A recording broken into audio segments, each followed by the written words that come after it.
Welcome to GS math fighter.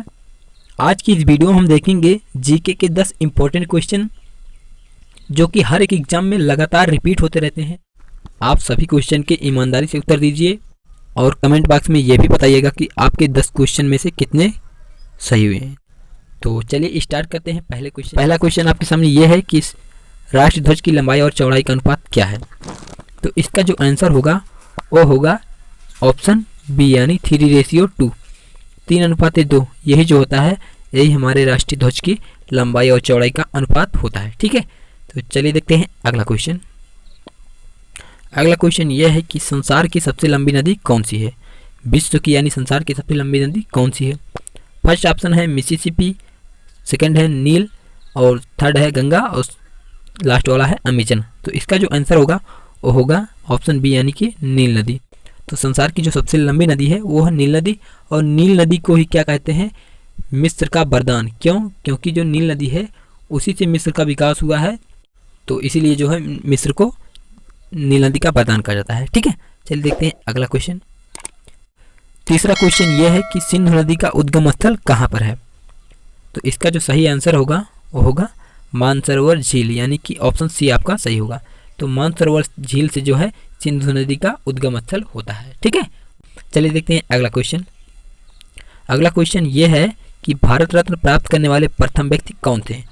तो इसका जो सही आंसर होगा वो होगा डॉक्टर सर्वपल्ली राधाकृष्णन यानी कि ऑप्शन डी जो होगा यही हमारा सही होगा कि भारत रत्न प्राप्त करने वाले प्रथम व्यक्ति जो थे उनका नाम है डॉक्टर सर्वपल्ली राधाकृष्णन। ठीक है, चलिए देखते हैं अगला क्वेश्चन। अगला क्वेश्चन यह है कि गांधी जी के राजनैतिक गुरु कौन थे। गांधी जी के राजनैतिक गुरु कौन थे। तो इसका जो सही आंसर होगा वो होगा ऑप्शन डी यानी कि गोपाल कृष्ण गोखले। चलिए देखते हैं अगला क्वेश्चन।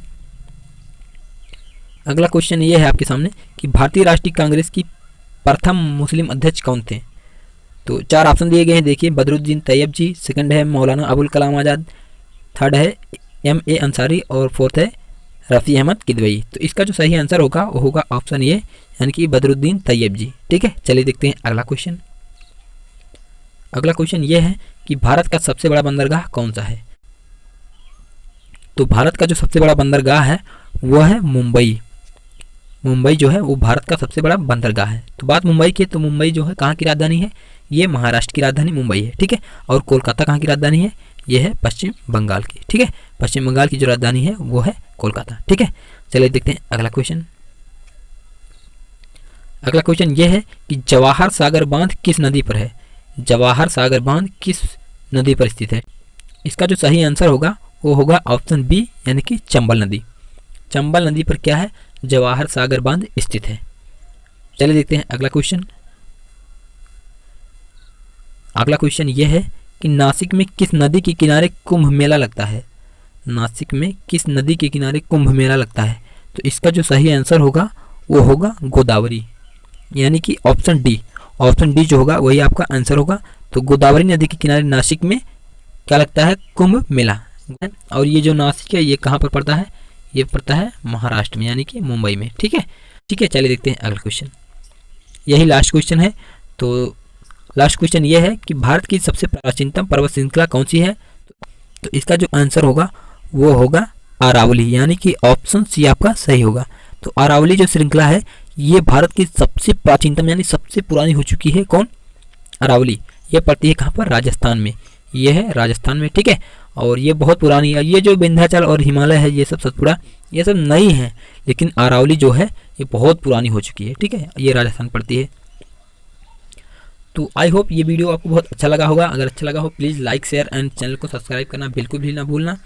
और मैं इसी चैनल पर मैथ की और जीएस की ट्रिकी वीडियो चलाता रहता हूँ, जिसमें आपको सिर्फ कलम उठाना नहीं, सिर्फ देखना पड़ेगा कि ऑप्शन कौन सा सही होगा।